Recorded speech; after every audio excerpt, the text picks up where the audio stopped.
участники на наших соревнованиях всегда присутствуют. Мама Юры, Татьяна Михайловна, спасибо вам за ваше внимание к нашему турниру, за ваше внимание к подрастающему поколению спортсменов, за вашу заботу о нашем турнире. Низкий вам поклон, Татьяна Михайловна.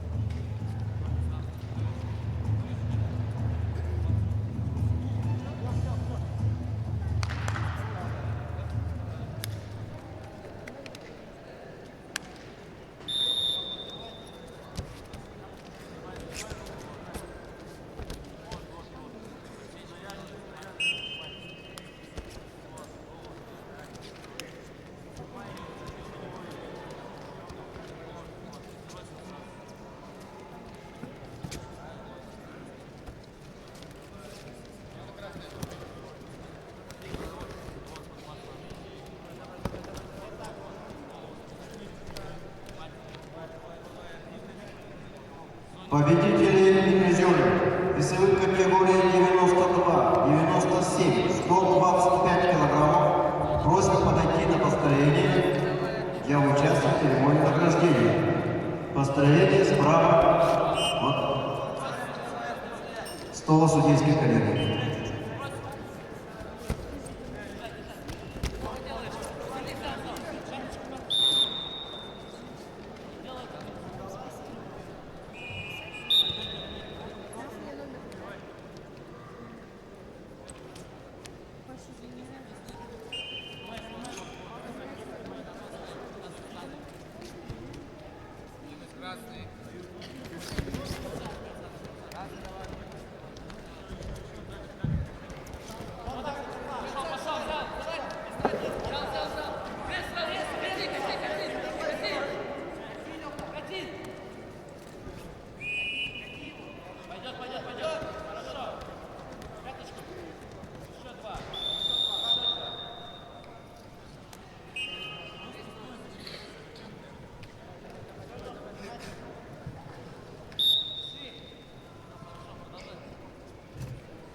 А на ковре чистую техническую победу попал одержал Алексей Евдокимов, Иркутская область.